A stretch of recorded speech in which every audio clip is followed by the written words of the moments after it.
اللہ رب العالمین. جزاک اللہ خیر. جو جان چاہو تو جان دیں گے، جو مال چاہو تو مال دیں گے، ہوگا نہ ہم سے یہ ہرگز کبھی، ہم اپنے نبی کا جلال دیں گے. آپ خطبہ استقبال سن رہے تھے. باقاعدہ تقاریر کا سلسلہ شروع ہوتا ہے. میں سب سے پہلی تقریر کے لیے جس ہستی سے درخواست کرنا چاہتا ہوں وہ ہندوستان نہیں، عالم اسلام کی ملت کی ترجمان ہے، اسلام کی ترجمان ہے. میرے محترم، یہ راجستھان، اس سے مایوس ہونے کی ضرورت نہیں ہے. سید بابا نے، ہندوستان کی پہلی تحریک اسلامی کے قائد نے، سید احمد شہید علیہ الرحمہ نے اس سرزمین کا منتخب کیا تھا. میں آپ کا اس سرزمین پر استقبال کرتا ہوں. میں درخواست کرتا ہوں حضرت مولانا سید سلمان حسن ندوی صاحب سے کہ آپ تشریف لائیں اور منصب رسالت کیا ہے اور خاتم النبیین کا مرتبہ کیا ہے. لاکھ ستارے ہر طرف، ظلمت شب جہاں جہاں، ایک طلوع آفتاب دشت و چمن سحر سحر. حضرت سے درخواست ہے کہ آپ تشریف لائیں. الحمدللہ نحمدہ ونستعینہ ونستغفرہ ونؤمن بہ ونتوکل علیہ ونعوذ باللہ من شرور انفسنا ومن سیئات اعمالنا من يهده الله فلا مضل له ومن يضلله فلا هادي له ونشهد أن لا إله إلا الله وحده لا شريك له ونشهد أن سيدنا ومولانا محمدًا عبده ورسوله صلى الله تعالى عليه وعلى آله وأصحابه وأزواجه وذرياته وأهل بيته وبارك وسلم تسليماً كثيراً كثيراً. أما بعد فأعوذ بالله من الشيطان الرجيم. بسم الله الرحمن الرحيم. ما كان محمد أبا أحد من رجالكم ولكن رسول الله وخاتم النبيين وكان الله بكل شيء عليما. صدق الله العظيم. محترم بزرگوں اور دینی اور ایمانی بھائیوں اور تمام سننے والے انسانوں، آج جے پور کی اس سرزمین پر عظمت رسالت اور عظمت رسول کانفرنس کا عظیم الشان آڈیٹوریم میں انعقاد ہو رہا ہے. یہ ایک بہت ہی خوش آئند اقدام ہے، ایک بہت مبارک عمل ہے. جب پیغمبر اپنی قوم کو صرف مخاطب کرتا تھا اور کہتا تھا یا قوم اعبدوا اللہ ما لکم من الہ غیرہ، اے میری قوم کے لوگوں اللہ کی بندگی کرو اور اللہ کے علاوہ کوئی بھی تمہارا معبود نہیں ہے، اسی کی بندگی کرو، اسی کی پوجا کرو، اس کی عبادت کرو، اس کے سامنے سر جھکاؤ، اسی سے مانگو، وہی نفع نقصان و موت و زندگی کا مالک ہے. ہر پیغمبر نے اپنی قوم کو مخاطب کیا، بنیادی طور پر توحید کی دعوت دی، رسالت اور نبوت سے متعارف کرایا، اپنے رسول ہونے کی حیثیت کو پیش فرمایا، اپنی امانت داری کا تذکرہ کیا، آخرت کا ذکر فرمایا، اور یہ کہ آخرت اصل وطن ہے، دنیا سرائے ہے، مسافر خانہ ہے، امتحان کی جگہ ہے. یہاں خدا تعالیٰ نے اس لیے بسایا ہے کہ لوگوں کا امتحان لے لیا جائے اور پھر نتیجہ اس وقت آؤٹ کیا جائے گا جب عالم برزخ سے گزر کر عالم حشر و نشر برپا ہوگا اور اللہ تعالیٰ کی طرف سے فیصلے ہوں گے کہ کون صاحب خیر تھا جس کو خیر دیا جائے، کون صاحب شر تھا جس کے لیے شر کی بنیاد پر فیصلہ کیا جائے. سورہ فاتحہ میں مالکی یوم الدین کے ذریعے جو بات فرمائی گئی کہ روز جزا کا وہی مالک ہے، جزا کے اس دن فیصلے ہوں گے. تو بہرحال جہاں تک تعلق ہے اس عالم اخروی کا، اس میں حقیقت ظاہر ہوگی، لیکن یہ دنیا محض ایک امتحان گاہ ہے، ایگزامینیشن ہال ہے جہاں پیپرز دے دیے گئے ہیں، کوسچنز دے دیے گئے ہیں اور آنسرز کی ذمہ داری آپ کے اوپر ڈال دی گئی ہے. یہ ہر پیغمبر نے اپنی اپنی قوموں سے کہا تھا. قرآن پاک یہ بیان کرتا ہے کہ ہم نے جو نبی بھیجا وَإِلَىٰ عَادٍ أَخَاهُمْ هُودًا وَإِلَىٰ ثَمُودَ أَخَاهُمْ صَالِحًا قوم عاد کے نبی حضرت ہود تھے، قوم سمود کے نبی حضرت صالح تھے، اور قوم مدین کے نبی حضرت شعیب تھے، اور مصر میں حضرت موسیٰ کو اللہ نے برپا کیا تھا، اور ایک اولو العزم پیغمبر عراق کی سرزمین پر جو آدم ثانی قرار دیے گئے حضرت نوح تھے، اور حضرت ابراہیم علیہ السلام کو بھی عراق کی سرزمین پر برپا فرمایا گیا تھا۔ تو جو بھی پیغمبر آیا اللہ کی نمائندگی کرتے ہوئے، اللہ کے دین کی ترجمانی کے لیے، اور انسانوں کی روحانی، دینی، مذہبی، انتظامی ضروریات پوری کرنے کے لیے، انسانوں کی دو طرح کی ضروریات ہوتی ہیں۔ ایک ضروریات وہ ہیں جن کا تعلق صرف جسم سے ہے، کھانے پینے، کپڑے،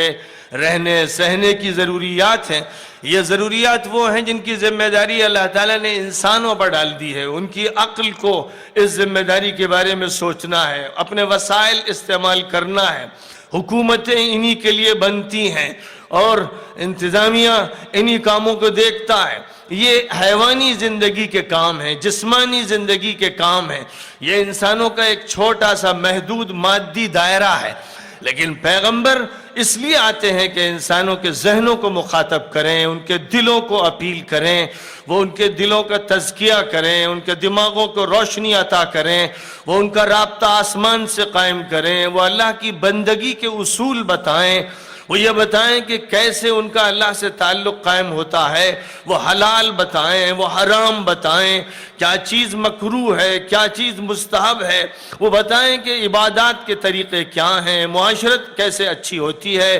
معاشیات کا صحیح نظام کیا ہے۔ دنیا میں انسان حیوانی زندگی کو ترقی دے کر ملکوتی زندگی کیسے بناتا ہے،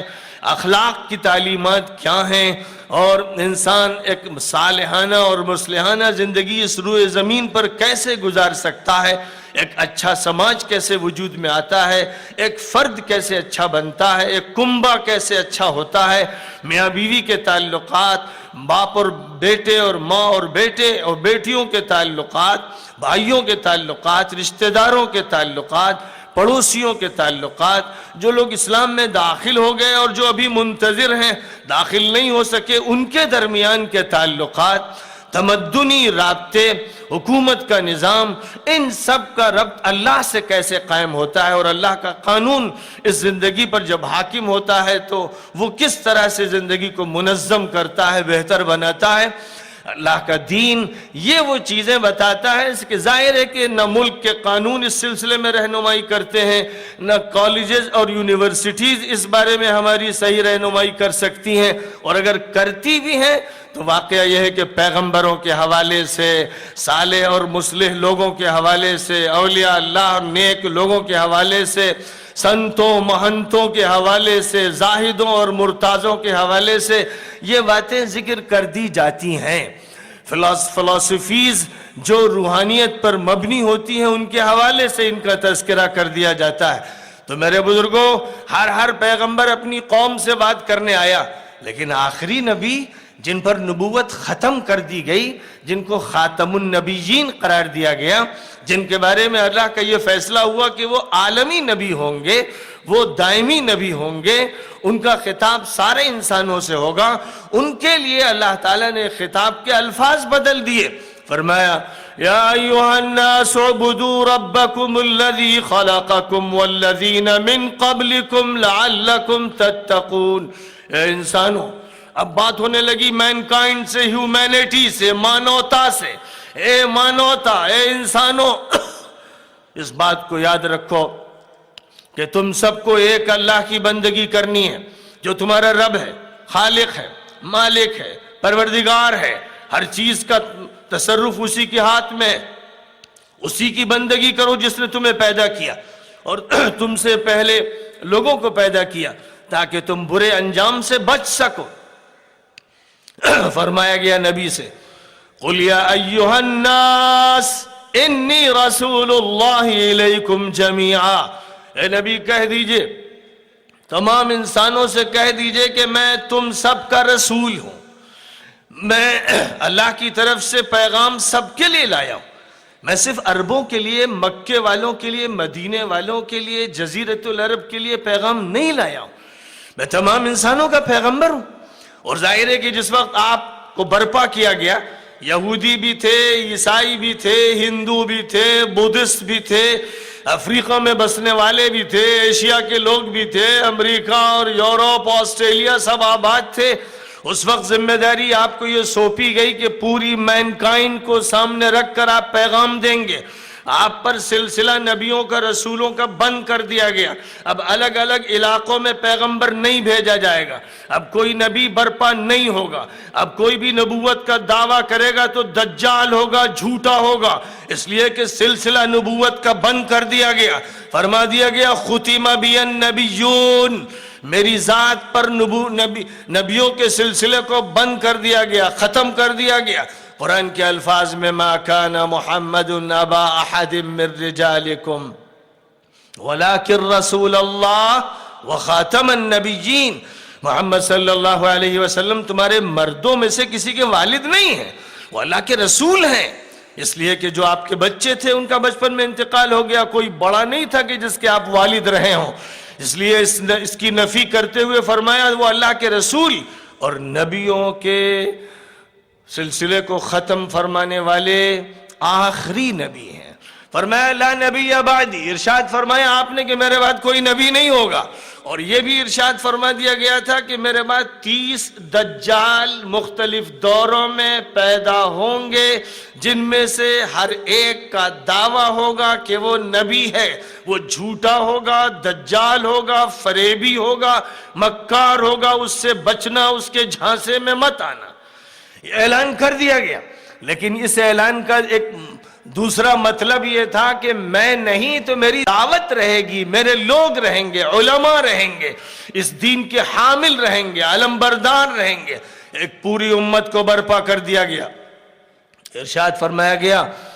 کنتم خیر امت اخرجت للناس، تم بہترین امت ہو، اس امت کو پوری انسانیت کے لیے وجود میں لایا گیا ہے۔ میں پوری انسانیت کا پیغمبر ہوں، اور جب میرے بعد نبی نہیں آئے گا تو اے میری امت کے لوگوں، اے مسلمانوں، اے ایمان والوں، اے نبی کے عاشقوں اور محبت کرنے والوں، تمہیں اب اس دعوت کا ذمہ دار بن کر پوری دنیا کو مخاطب کرنا ہوگا، تمام انسانوں کو بتانا ہوگا۔ لوگ جاہل ہیں، لوگ نہیں جانتے۔ ایک دور تھا جاہلیت کا جب لوگ بتوں کی پوجا کر رہے تھے، مورتیوں کی پوجا کر رہے تھے، اللہ کو بھول گئے، اپنے بھگوان کو بھول گئے، ایشور کو بھول گئے، لاٹ کو بھول گئے، گاڈ کو بھول گئے، اس کی تصویریں بنانے لگے، اور اپنے معبدوں میں، عبادت خانوں میں خدا تعالیٰ کو چھوڑ کر یا خدا کے نام پر دوسری چیزوں کی پرستش و پوجا شروع کر دی۔ اور اسی کے ساتھ ساتھ جب انسان خدا کو فراموش کر دیتا ہے تو پھر فرد خراب ہوتا ہے، معاشرہ خراب ہوتا ہے، ذہن بگڑ جاتا ہے، دل تباہ ہو جاتا ہے، انسان بری عادتوں کا شکار ہو جاتا ہے، پھر شرابیں پی جاتی ہیں، پھر جوا کھیلا جاتا ہے، پھر بدکاریاں کی جاتی ہیں، پھر عورتوں پر ڈاکے ڈالے جاتے ہیں، ان کے حق مارے جاتے ہیں، پھر بچوں کا استحصال کیا جاتا ہے، پھر بوڑھوں کی عزت باقی نہیں رہ جاتی، پھر ماں باپ کا ادب بھی نہیں ہوتا ہے، پھر سوسائٹی کرپٹ ہو جاتی ہے، گورنمنٹ کرپٹ ہو جاتی ہے، عوام کرپٹ ہو جاتے ہیں، اور ملازمین کرپٹ ہو جاتے ہیں، پھر رشوت خوری ہوتی ہے،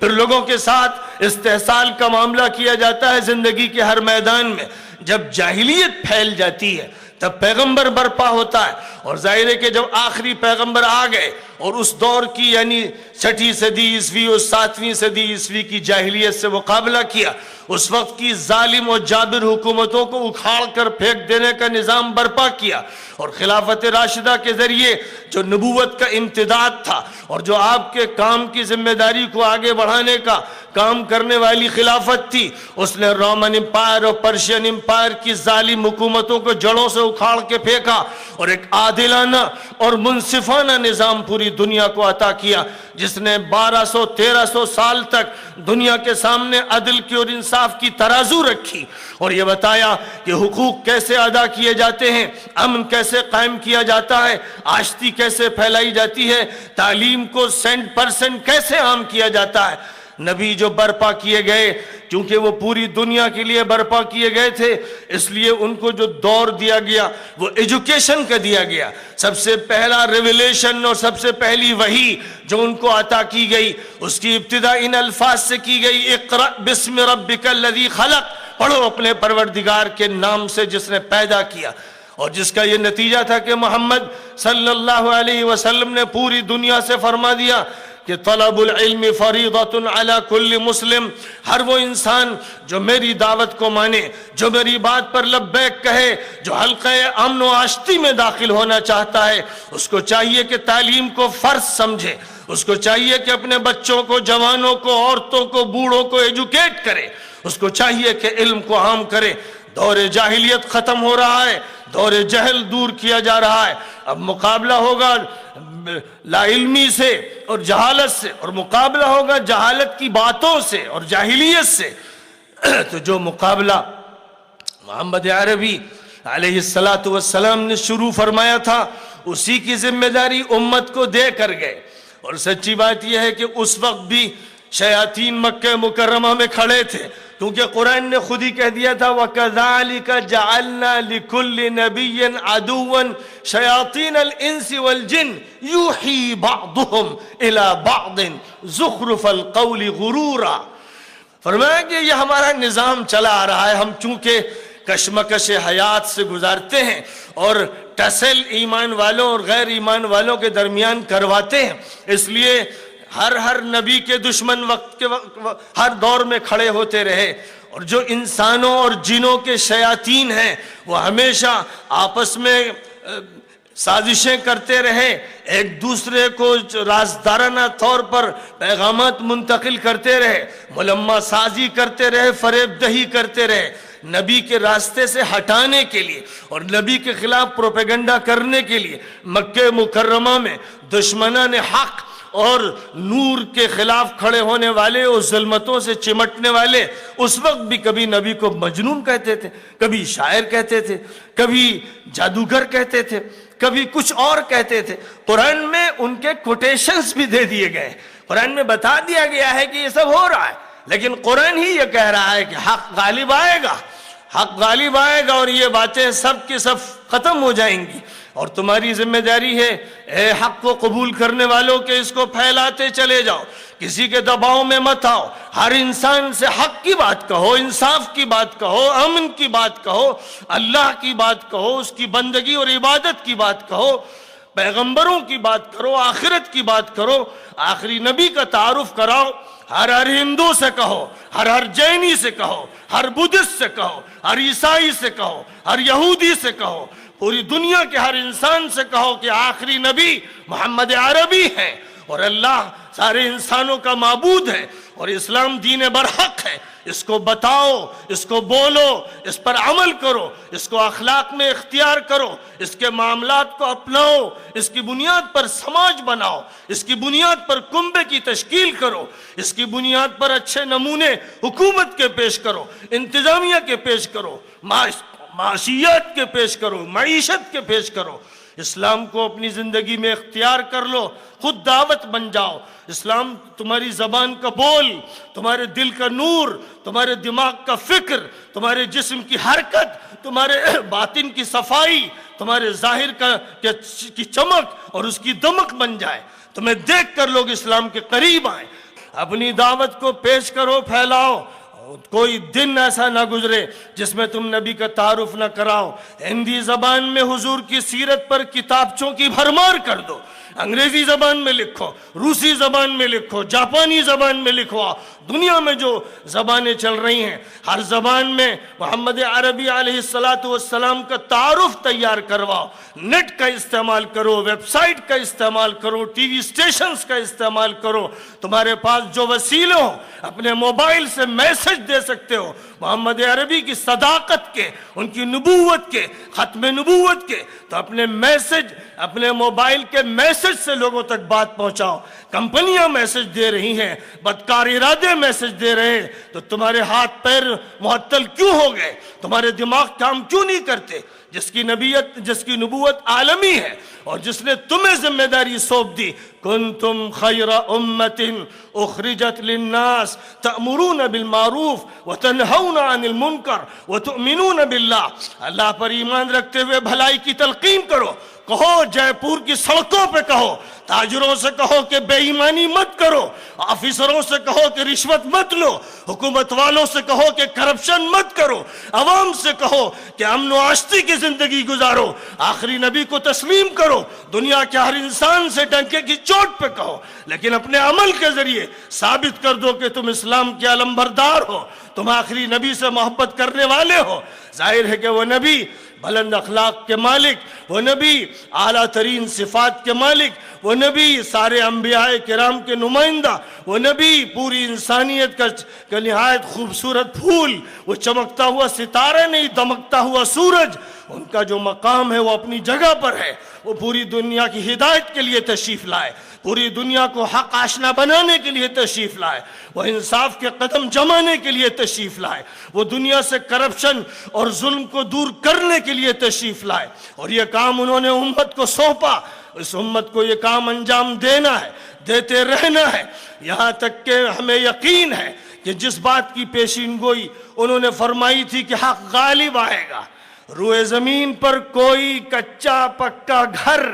ایسا باقی نہیں رہے گا جس میں اسلام داخل نہ ہو جائے, جس میں یہ نہ کہا جا رہا ہو اللہ ایک ہے, ایشور ایک ہے, لارڈ آف گاڈ ایک ہے, پوجا صرف اس کی ہوگی, بتوں کی نہیں ہوگی, لوہے کی نہیں, پیتل کی نہیں, لکڑی کی نہیں, گنگا کی نہیں, جمنا کی نہیں, قبر کی نہیں, کسی چیز کی پوجا نہیں, پوجا ایک ایشور اور اللہ کی ہوگی. یہ بات ہر گھر سے بلند ہوگی اور ہر گھر کہے گا کہ آخری نبی محمد صلی اللہ علیہ وسلم ہے, ان کی ہدایت سے زندگی سنورتی ہے, ان کی ہدایت سے زندگی کا نظام درست ہوتا ہے. گھر گھر سے یہی صدا نکلے گی, بچہ بچہ یہی بولے گا, ہر اسکول کا یہی اعلان ہوگا. یہ سب نتیجے نکلیں گے, لیکن تم کام کو لے کر کھڑے ہو جاؤ. اس جلسے سے کام ختم نہیں ہوگا, شروع ہوگا. یہ جلسہ ایک پیغام دے رہا ہے اور اس پیغام کو لے کر ہر فرد کھڑا ہو جائے.